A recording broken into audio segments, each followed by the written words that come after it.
दिल्ली दौरे पर मुख्यमंत्री पुष्कर सिंह धामी जोशीमठ को लेकर एनडीएमए की बैठक में होंगे शामिल। केंद्रीय रक्षा मंत्री राजनाथ सिंह से भी करेंगे मुलाकात।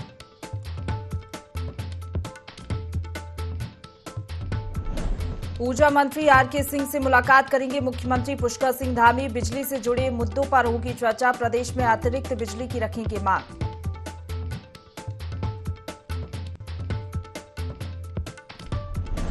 राज्य में साहसिक पर्यटन गतिविधियों को सीएम का बढ़ावा। टनकपुर में खुद राफ्टिंग करने उतरे मुख्यमंत्री पुष्कर सिंह धामी। ज्यादा से ज्यादा युवाओं को जुड़ने के लिए किया प्रेरित।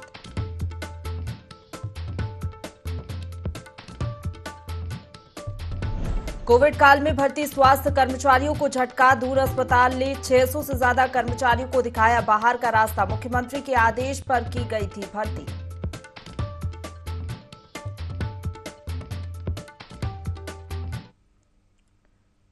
नमस्कार, देवभूमि लाइव देख रहे हैं आप। आपके साथ मैं हूं प्रशंसा। बुलेटिन की शुरुआत करेंगे देहरादून की बड़ी खबर के साथ, जहां दिल्ली दौरे पर है मुख्यमंत्री पुष्कर सिंह धामी। आज एनडीएमए की बैठक में शामिल होंगे।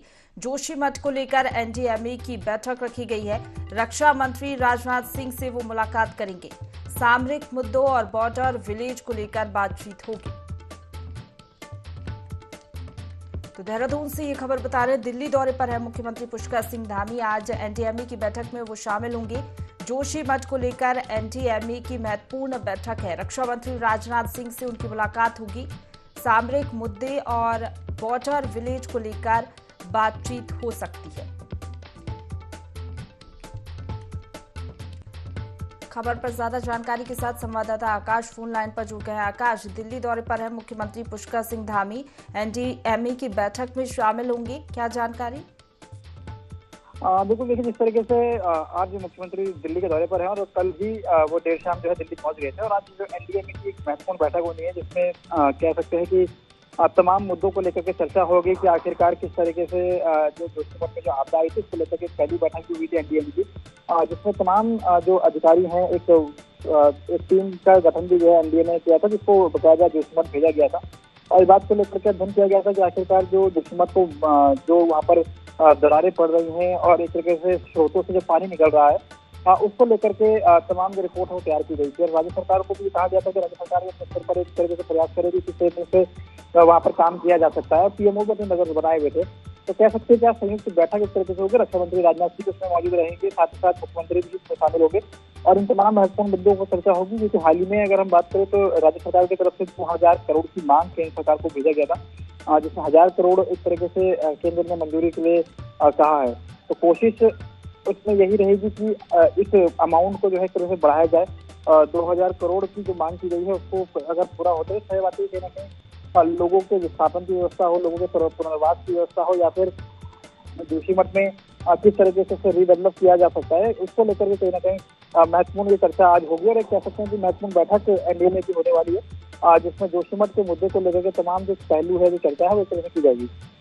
बिल्कुल आकाश, एनडीएमए की बैठक के अलावा रक्षा मंत्री राजनाथ सिंह से भी मुलाकात होगी, तो ऐसे में किन मुद्दों पर चर्चा हो सकती है विशेष तौर पर? देखिए, राजनाथ सिंह से मुलाकात जो होनी है, निश्चित तौर पर कहीं ना कहीं माना ही जा रहा है कि जिस तरीके से हेरिटेज विलेज को लेकर के, यानी कि जो सरकार की योजना है केंद्र सरकार की हेरिटेज विलेज को हाल में कैबिनेट से मंजूरी भी दी थी, उसमें उत्तराखंड के कई ऐसे महत्वपूर्ण गाँव हैं जो कहीं ना कहीं हेरिटेज विलेज के तौर पर उसे विकसित करना है। केंद्र सरकार की तरफ से लगातार मदद का आश्वासन दिया जा रहा है और एक अच्छा अमाउंट जो है उन विलेजों के लिए रखा गया है कि उन विलेजों का विकास किस तरीके से हो सकता है। जो कहीं ना कहीं घोस्ट विलेज है या अंतिम छोर गाँव जिसमें विलेज है जो बॉर्डर एरिया से लगे हुए हैं, उनको रिडेवलप किया जाए, वहाँ पर उस विकास की तमाम मूलभूत सुविधाएं बताई जाए, जिससे कि लोग वहाँ पर दोबारा से रह सके, जिससे कह सकते हैं कि जो बॉर्डर एरिया की सिक्योरिटी है वो भी एक तरीके से हो सके। तो इन तमाम चीजों को लेकर चर्चा होगी और कह सकते हैं कि और भी उत्तराखंड से जुड़े हुए तमाम पहलू होंगे जिन पर केंद्र सरकार पर जो तमाम मामले निलंबित है उन पर एक तरीके से चर्चा की जाएगी। और साथ ही साथ अगर हम बात करें तो उत्तराखंड सरकार का बजट भी आने वाला है, तो ऐसे में कोशिश ये होगी कि केंद्र की तरफ से जो मंजूरी मिलनी है, कुछ प्रस्ताव भेजे हुए हैं या कुछ ऐसी महत्वपूर्ण योजना है जिसके प्रस्ताव केंद्र में निलंबित है, जिसमें कई ऐसी योजना है जिसमें केंद्र में अंशदान कहीं ना कहीं रहता है, तो उनको मंजूरी अगर मिलती है, सही बात है कहीं ना कहीं योजनाओं को एक तरीके से शुरुआत की जा सकती है, फिर बजट में उसका प्रावधान किया जाएगा। तो कह सकते हैं कि महत्वपूर्ण मुलाकात है जिसमें तमाम चीजों को लेकर के जो है चर्चा की जाएगी। जी, आप बने रहिए आकाश हमारे साथ, आगे भी आपसे जानकारी लेंगे। तो आगे बढ़ेंगे, देहरादून से एक और बड़ी खबर का रुख करेंगे, जहां केंद्रीय ऊर्जा मंत्री आरके सिंह से मुलाकात करेंगे सीएम धामी। बिजली से जुड़े मुद्दों पर बातचीत होगी। मीटिंग में अतिरिक्त बिजली की मांग रखी जाएगी। सीएम पुष्कर सिंह धामी की ओर से बिजली की किल्लत दूर करने की कोशिश होगी। तो जिस तरीके से हम देख रहे हैं, कई इलाकों में उत्तराखंड के बिजली की कमी है, बिजली की खपत ठीक तरीके से नहीं हो पा रही है। ऐसे में बिजली से जुड़े मुद्दों पर बातचीत हो सकती है। महत्वपूर्ण मुलाकात केंद्रीय ऊर्जा मंत्री आरके सिंह से सीएम पुष्कर सिंह धामी आज करेंगे। खबर पर ज्यादा जानकारी लेंगे, संवाददाता आकाश फोन लाइन पर बने हुए हैं। आकाश, जिस तरीके से हमने देखा, उत्तराखंड के कई इलाकों में बिजली की कमी देखने को मिल रही है, आम लोग परेशान है। इसी के चलते आज केंद्रीय ऊर्जा मंत्री आरके सिंह से मुलाकात करने वाले हैं सीएम धामी। क्या कुछ समाधान निकल सकता है? देखिए, बिल्कुल जिस तरीके से हाल ही में एक टीम, अगर हम बात करें तो ऊर्जा विभाग की केंद्र में गई थी, जिसमें उस बैठक में ये तमाम चीजों को लेकर चर्चा हुई थी। क्योंकि एक महत्वपूर्ण पहलू है कि जिस तरीके से कह सकते हैं कि बिजली की संकट कहीं ना कहीं आने वाले समय में गहरा सकता है। और यही वजह है कि इस समय कई जगहों पर बिजली का संकट वो देखने को मिल रहा है। क्योंकि पहाड़ों में अगर हम बात करें तो तय समय से पहले जो बर्फबारी, गर्मी बढ़ती हुई नजर आई है, कई जल स्रोत सूखते हुए दिखाई दिए हैं। और ऐसे में कई ऐसे प्रोजेक्ट्स हैं जिसमें कहीं ना कहीं बिजली संकट कहीं ना कहीं हो रहा है। तो माना ही जा रहा है कि 1 अप्रैल के बाद से कहीं ना कहीं प्रदेश के कई ऐसे हिस्से हैं जहाँ पर बिजली संकट हो सकता है। तो उसी को लेकर के आज मुख्यमंत्री खुद मुलाकात करेंगे और ये कोशिश की जाएगी कि अतिरिक्त बिजली की मांग की जाएगी कि उत्तराखंड को अतिरिक्त बिजली दी जाए, जिससे कि जो आने वाले समय में उत्तराखंड में बिजली संकट को लेकर के चिंताएं है एक तरीके से। और विभाग भी बात को लेकर के मान रहा है कि आने वाले समय में बिजली में संकट हो सकता है। तो उस वजह से कहीं ना कहीं चाहे मैदानी क्षेत्र हो या फिर शहरी क्षेत्र हो, वहाँ पर कहीं ना कहीं कह सकते हैं कि कटौती करनी पड़ेगी। तो उस कटौती को किस तरीके से पाता जाए या फिर उस कटौती को किस तरह से कमी कर सकते हैं, तो इसलिए अतिरिक्त मांग कहीं ना कहीं केंद्र से की जाएगी कि एक तरीके से कि उत्तराखंड को अतिरिक्त बिजली दी जाए, जिससे कि कहीं ना कहीं जो बिजली संकट एक तरीके से गहरा सकता है उसको एक तरह से दूर किया जा सके। जी, शुक्रिया आपका हमारे साथ जुड़ने के लिए और तमाम जानकारी हम तक पहुंचाने के लिए, आकाश।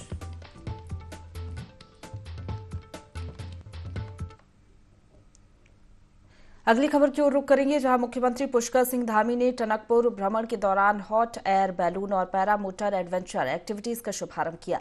इस दौरान धामी ने एडवेंचर एक्टिविटीज विशेषज्ञों से जानकारी ली। साथ ही जिला अधिकारी चंपावत को निर्देशित करते हुए कहा कि इस तरह की गतिविधियों को जिले के अन्य जगहों पर भी शुरू किया जाए। इन क्षेत्रों से युवाओं को जोड़ा जाना जरूरी है, जिससे प्रदेश में रोजगार को बढ़ावा मिल सके। इस दौरान स्थानीय महिलाओं ने साहसिक गतिविधियों को बढ़ावा देने के लिए सीएम धामी का धन्यवाद दिया। तो जिस तरीके से ये खबर सामने आई, सीएम पुष्कर सिंह धामी टनकपुर के दौरे पर रहे। इस दौरान उन्होंने महिला और युवाओं से भी बातचीत की। अगली खबर की ओर बढ़ेंगे। टनकपुर से खबर है, जहां प्रदेश सरकार साहसी खेलों को बढ़ावा देने के लिए लगातार काम कर रही है और इसी मिशन के तहत टनकपुर पहुंचे मुख्यमंत्री पुष्कर सिंह धामी ने पूर्णागिरी से जौल जीवी जाने वाले मार्ग पर 12 किलोमीटर तक रिवर राफ्टिंग की। इस दौरान उनके साथ सांसद अजय टमटा के साथ ही जनपद के कई वरिष्ठ अधिकारी मौजूद रहे। राफ्टिंग के दौरान मुख्यमंत्री ने कहा कि नौजवानों को खेलों की दुनिया से जोड़ना चाहिए। रिवर राफ्टिंग जैसे अन्य कई साहसी खेलों के लिए उपयोगी जगह है। हमारी सरकार लगातार इस तरह के प्रयासों को बढ़ावा दे रही है। पूर्णागिरी क्षेत्र से होकर बहने वाली शारदा नदी में भी सितंबर से रिवर राफ्टिंग प्रतियोगिता का आयोजन किया जाएगा। सभी तैयारियां पूरी कर ली गई हैं।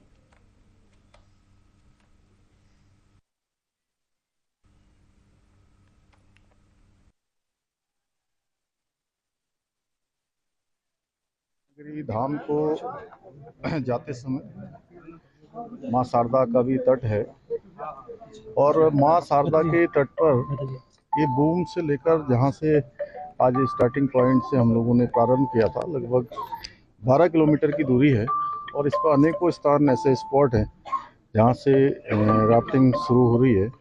और माँ पूर्णागिरी के दर्शन करने के लिए देश दुनिया से लाखों की संख्या में श्रद्धालु प्रत्येक वर्ष आते हैं।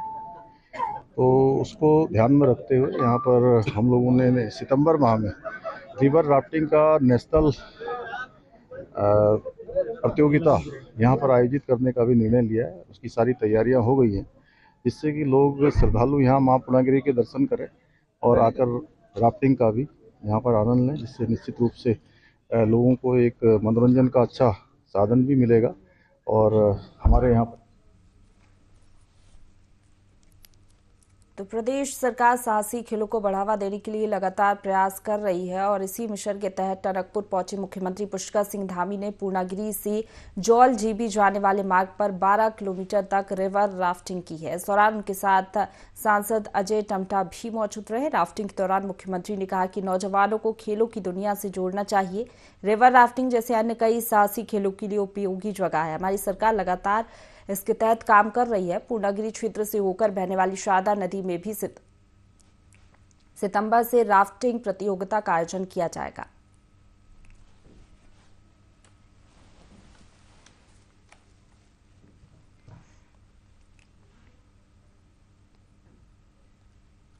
अगली खबर का रुख करेंगे। उत्तरकाशी में IND24 ने विशेष पहल की। IND24 ने सामाजिक महत्व को समझते हुए जूनियर हाई स्कूल बठेदी में कैरियर काउंसलिंग कैंप का आयोजन किया और छात्र छात्राओं को उनके भविष्य को देखते हुए अपनी चॉइस के हिसाब से करियर चुनने की सलाह दी। इस मौके पर बड़ी संख्या में छात्र छात्राएं मौजूद रहे।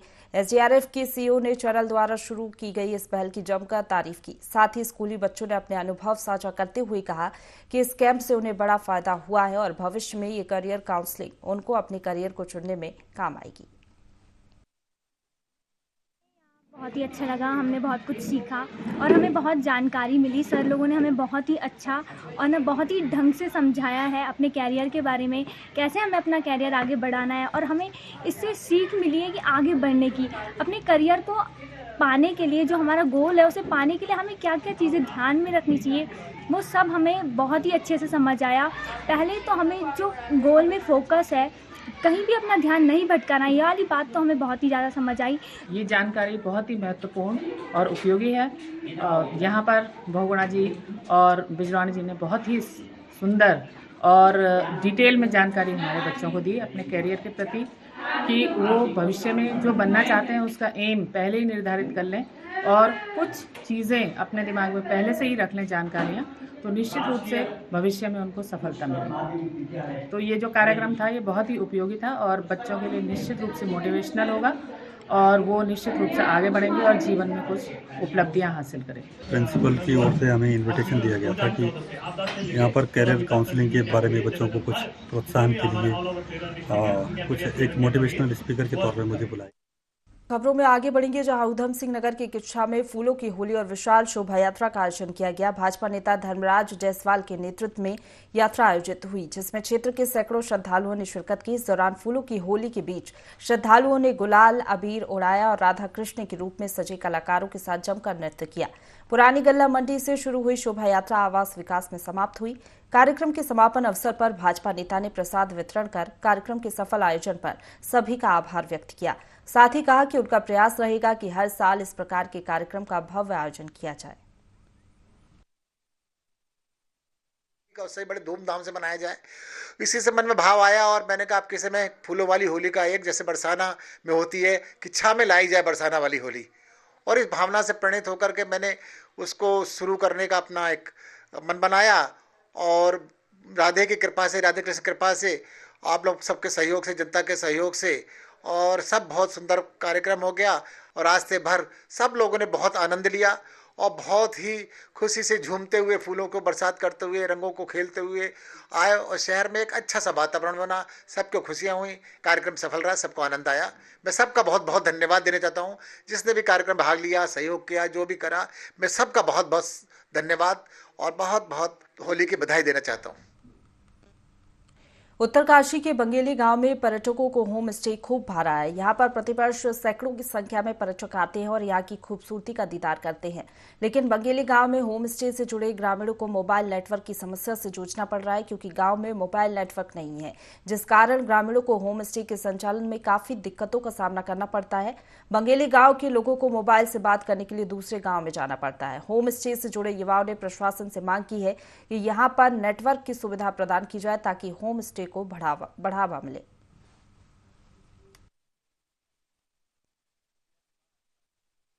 स्टे गांव के लिए बहुत ज़रूरी है, क्योंकि आज कल देखा जाए तो गांव में धीरे धीरे टूरिज्म जितना बढ़ेगा उतना हमारे गांव के लिए ही अच्छा रहेगा।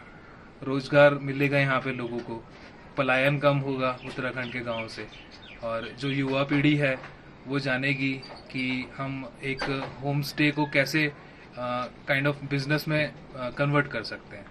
तो उन लोगों को गांव छोड़ करके बाहर शहरों में नहीं जाना है, नौकरी नहीं करनी है, वो धीरे धीरे गांव को ही एक टूरिज्म विलेज में कन्वर्ट कर रहे हैं। तो ये बहुत अच्छी चीज़ है कि हाँ, हमारे गांव में होम स्टे हैं और हम रजिस्टर्ड होम स्टे कर रहे हैं, और बाकी लोग जो भी आते हैं यहाँ पे उनको गांव बहुत अच्छा लगता है। ऑसम एक्सपीरियंस यार। अभी तक इस वैली में इंटर करते ही यार जो खूबसूरती से स्वागत हुआ ना, मतलब एक्चुअली हमारा तो शौक ही है यार रिमोट एरिया में जाना। हम क्राउड वाली जगहों से दूर ही रहते हैं, तो इसके बारे में क्या ही बोले यार, स्पीचलेस हूँ। और ख़ासकर आशु भाई का जो यहाँ पर होम स्टे जो इन्होंने इस्टेब्लिश किया है, हम बहुत जगह हम तो घूमते रहते हैं, हमारा चैनल भी है घुमक्कड़ फीस्ट, तो काफ़ी हमने हॉस्पिटैलिटी एक्सपीरियंस किया है। लेकिन जो इन्होंने मड हाउस यहाँ पर और इतने रिमोट प्लेस में बनाया है, बट आप सोच ही सकते हो यार किस तरीके से एक एक चीज़ें उन्होंने मैनेज की है। तो यार मैं तो यही कहूँगा कि यार इस जगह को ज़्यादा से ज़्यादा प्रमोट करना चाहिए टूरिज़्म के लिए यार। आई थिंक यहाँ पर और ट्रैकिंग रूट भी सबको पता है उत्तरकाशी में कितने हिडन ट्रैकिंग रूट है, तो I think it's only for nature lover. आगे बढ़ेंगे। लोहाघाट के सुई गांव में बरकी फरकी होली का आयोजन किया गया। कार्यक्रम में आदित्य महादेव मंदिर प्रांगण में सामूहिक रूप से गायन किया गया। होली को देखने के लिए दूर दूर से लोग सुई गांव पहुंचे। होली महोत्सव कमेटी अध्यक्ष श्याम दत्त चौबे ने बताया कि होली गायन की परंपरा वर्षों से चली आ रही है। 3 गांव के ग्रामीण मिलकर वेदांती होली के अलावा विशेष बरकी फरकी होली का गायन करते हैं और पारंपरिक होली के माध्यम से नई पीढ़ी को अपनी परंपरा से जोड़ते हैं।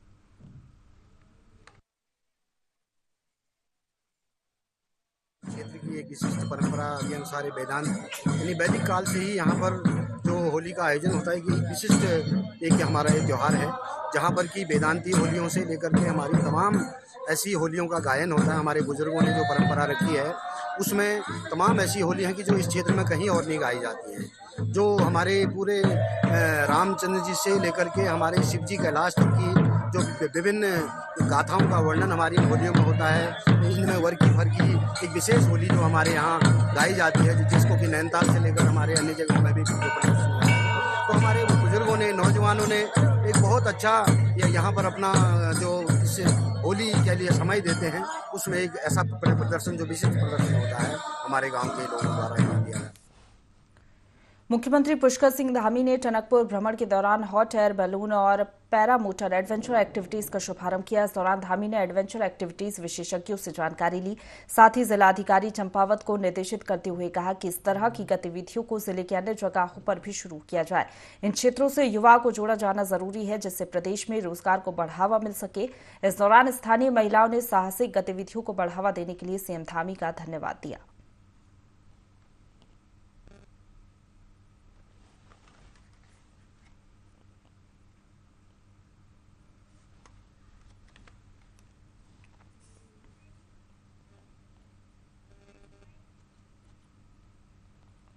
रुक करेंगे अगली खबर का। उत्तरकाशी में IND24 ने विशेष पहल की। IND24 ने सामाजिक महत्व को समझते हुए जूनियर हाई स्कूल बठेती में करियर काउंसलिंग कैंप का आयोजन किया और छात्र छात्राओं को उनके भविष्य को देखते हुए अपनी चॉइस के हिसाब से करियर चुनने की सलाह दी। इस मौके पर बड़ी संख्या में छात्र छात्राएं मौजूद रहे। SDRF के CEO ने चैनल द्वारा शुरू की गई इस पहल की जमकर तारीफ की। साथ ही स्कूली बच्चों ने अपने अनुभव साझा करते हुए कहा कि इस कैंप से उन्हें बड़ा फायदा हुआ है और भविष्य में ये करियर काउंसलिंग उनको अपने करियर को चुनने में काम आएगी। बहुत ही अच्छा लगा, हमने बहुत कुछ सीखा और हमें बहुत जानकारी मिली। सर लोगों ने हमें बहुत ही अच्छा और ना बहुत ही ढंग से समझाया है अपने कैरियर के बारे में, कैसे हमें अपना कैरियर आगे बढ़ाना है। और हमें इससे सीख मिली है कि आगे बढ़ने की, अपने करियर को पाने के लिए, जो हमारा गोल है उसे पाने के लिए हमें क्या क्या चीज़ें ध्यान में रखनी चाहिए, वो सब हमें बहुत ही अच्छे से समझ आया। पहले तो हमें जो गोल में फोकस है, कहीं भी अपना ध्यान नहीं भटकाना, ये वाली बात तो हमें बहुत ही ज़्यादा समझ आई। ये जानकारी बहुत ही महत्वपूर्ण और उपयोगी है। यहाँ पर बहुगुणा जी और बिजरानी जी ने बहुत ही सुंदर और डिटेल में जानकारी हमारे बच्चों को दी अपने कैरियर के प्रति, कि वो भविष्य में जो बनना चाहते हैं उसका एम पहले ही निर्धारित कर लें और कुछ चीज़ें अपने दिमाग में पहले से ही रख लें जानकारियाँ, तो निश्चित रूप से भविष्य में उनको सफलता मिलेगी। तो ये जो कार्यक्रम था ये बहुत ही उपयोगी था और बच्चों के लिए निश्चित रूप से मोटिवेशनल होगा और वो निश्चित रूप से आगे बढ़ेंगे और जीवन में कुछ उपलब्धियां हासिल करेंगे। प्रिंसिपल की ओर से हमें इनविटेशन दिया गया था कि यहाँ पर कैरियर काउंसलिंग के बारे में बच्चों को कुछ प्रोत्साहन के लिए कुछ एक मोटिवेशनल स्पीकर के तौर पे मुझे बुलाया गया था। तो मैं यहाँ पर SDRF में निरीक्षक के पद पर तैनात हूँ और बहुत सारे रेस्क्यू में हम देखते हैं जीवन और मौत की जब जंग लड़ रहे होते हैं लोग, तो उनसे एक प्रेरणा मिलती है कि कैसे लोग जो है चाहे कितनी भी मुसीबत में हो, कैसे अपने आप को उसके बाहर निकालना होता है। इसी प्रकार से जो है जीवन में जो बच्चे होते हैं, जो पढ़ रहे होते हैं, उनको एक मोटिवेशन की ज़रूरत होती है। तो हम सेम स्टोरी को यहाँ पर जो है डाइवर्ट करके और बच्चों को उनको एक मोटिवेशनल स्टोरी के रूप में कन्वर्ट करके उन लोगों को आगे बढ़ाने के लिए और जो भी आप वो बनना चाहते हैं, जो भी करना चाहते हैं, उसमें एक अच्छे तरह से वो अपनी अगली खबर का रुख करेंगे। रुद्रप्रयाग के जवाड़ी बाईपास पर रेलवे टनल में एक मजदूर की मौत हो गई। मजदूर मेघा कंपनी में कार्यरत था। वहीं मजदूर की मौत के बाद स्थानीय लोगों ने बद्रीनाथ हाईवे पर चक्का जाम कर दिया। इस दौरान राजमार्ग के दोनों और सैकड़ों वाहन फंस गए, जिससे आवाजाही में काफी परेशानी हुई। वहीं मौके पर विधायक भरत सिंह चौधरी मौजूद रहे और मामले को संज्ञान में लिया।